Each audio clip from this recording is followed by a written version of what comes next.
Terima kasih Anda masih bersama kami. Bagi Anda yang baru saja bergabung, kami hadirkan kembali 3 berita utama hari ini. Warga terdampak proyek tol Semarang-Demak berunjuk rasa tuntut pencabutan peraturan Presiden terkait tanah musnah karena merugikan warga terdampak proyek tol. Modus pura-pura hendak mengobati santriwatinya, seorang ustadz di Batang mencabuli 4 santriwatinya sejak tahun 2020 lalu.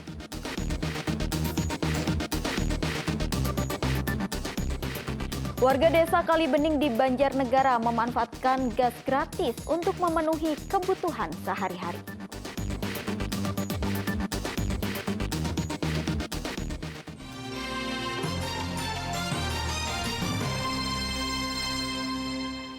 Karyawati sebuah kafe ditemukan tewas di kamar indekos di Kelurahan Karangkidul, Kota Semarang, Senin malam. Diduga kuat korban tewas dianiaya karena ditemukan luka lebam pada bagian wajah dan bercak darah korban di tempat tidur.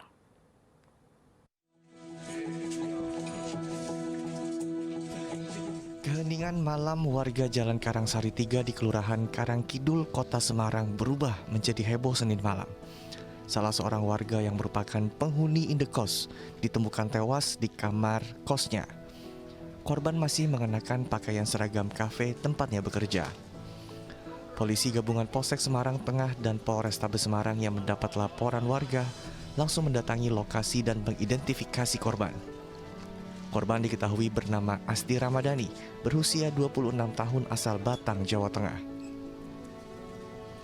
Diduga korban tewas karena dibunuh.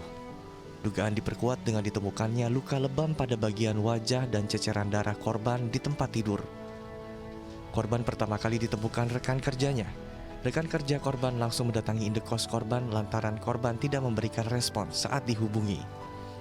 Kecurigaan rekan korban terbukti karena korban ditemukan sudah tidak bernyawa. Secara fisik kan?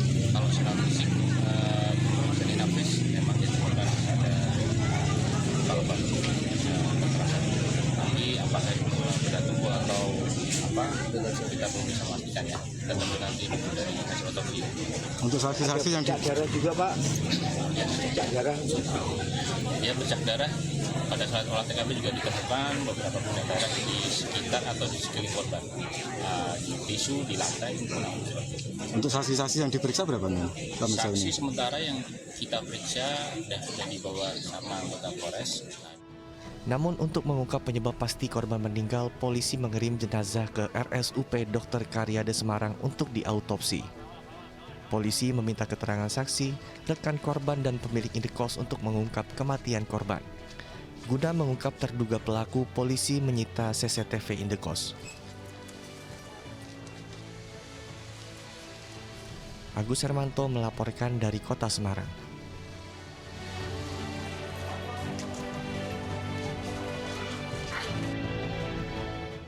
Saat gas LPG langka di sejumlah wilayah, warga desa Kalibening, Banjarnegara justru dapat menggunakan gas secara gratis. Gas alam yang ditemukan warga saat mengebor sumur, kemudian dimanfaatkan dan dikelola penduduk setempat untuk kebutuhan memasak sehari-hari. Puluhan kepala keluarga di desa Kalibening, Kabupaten Banjarnegara tak perlu pusing dengan langkanya gas LPG. Sebab mereka dapat menggunakan gas untuk keperluan sehari-hari tanpa perlu membeli tabung gas LPG. Salah satunya adalah Agus. Ia dapat memanfaatkan gas alam secara gratis untuk memasak di rumahnya. Agus mengaku gas alam ini sangat membantu karena ia tidak perlu repot-repot membeli gas LPG. Selain itu, ia bisa berhemat untuk mencukupi kebutuhan lainnya. Ya, cukup membantu sekali karena kan bisa mengurangi biaya pendapatan dari gas. Terus kalau misalnya ada gas-gas langka juga kan ini kan bisa membantu kan, nggak terlalu pusing lah, langsung ada gas nggak nyari mahal. Gas alam ini pertama kali ditemukan oleh seorang yang saat itu hendak membuat sumur bor pada tahun 2020. Saat dilakukan pengeboran, dari dalam tanah justru keluar gas, bukanlah air. Warga sempat takut dengan gas yang menyembur.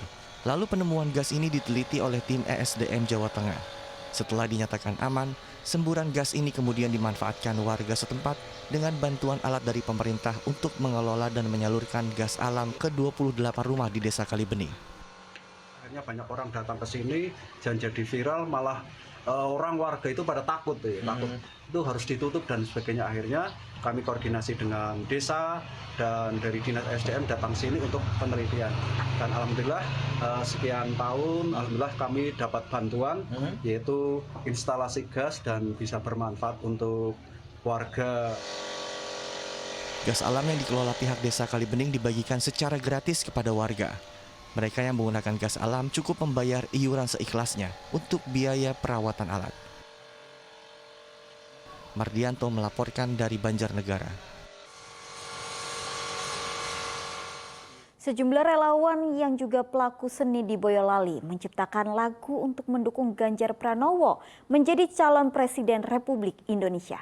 Lagu tersebut menceritakan tentang perjalanan dan prestasi Ganjar selama menjadi Gubernur Jawa Barat.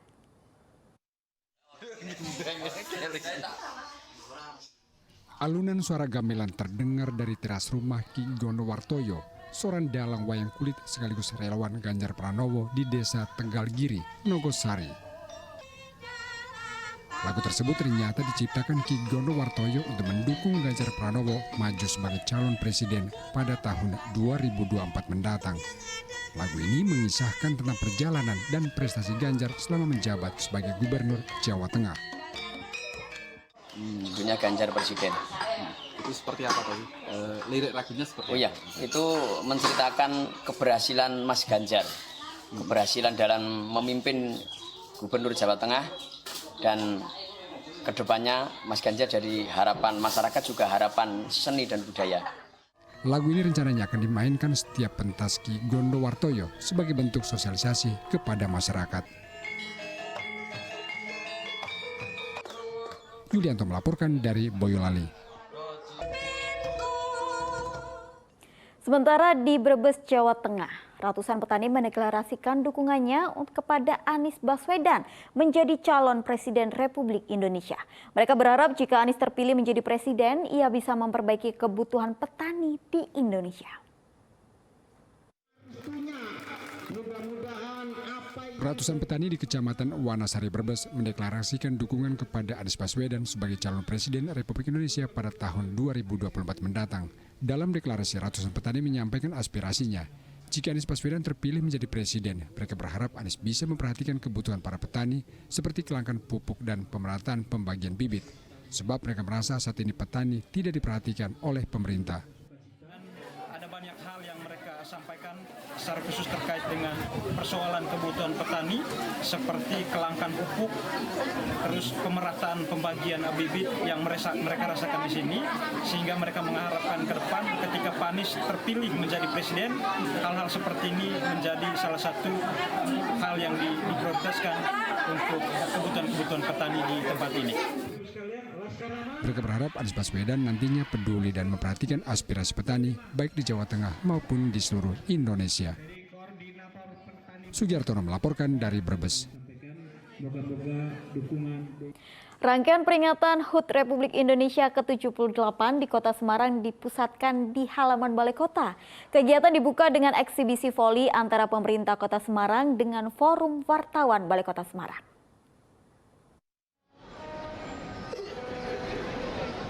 Rangkaian pembukaan peringatan HUT Republik Indonesia ke-78 diawali dengan apel pembukaan yang dipimpin Wali Kota Semarang di halaman Balai Kota Semarang. Dalam apel dibagikan juga 10.000 bendera merah putih yang diserahkan langsung ke 17 elemen masyarakat. Pembagian bendera merah putih merupakan instruksi dari Menteri Dalam Negeri yang bertujuan untuk menumbuhkan kecintaan terhadap tanah air Indonesia. Pembukaan rangkaian HUT RI kali ini dilanjutkan dengan eksibisi voli yang mempertemukan antara OPD, paguyuban camat dan wartawan yang tergabung dalam Forum Wartawan Balai Kota Semarang, Forwakot. Harapannya agar dapat lebih mempererat silaturahmi, gotong royong, dan kekompakan. Rangkaian itu tuh bagaimana mempererat silaturahmi masyarakat, mempererat gotong royong masyarakat, kekompakan, dan tentunya ini memberikan semangat untuk bagaimana Indonesia ini lebih maju.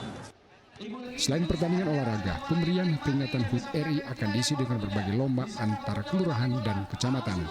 seperti lomba masak nasi goreng, lomba video yel-yel antara kelurahan, tabur bunga bagi para pahlawan, renungan, tasukuran, hingga lomba antar OPD, seperti lomba nyanyi dangdut, fashion show sayuran oleh bapak-bapak. Ali Mustafirin melaporkan dari Kota Semarang.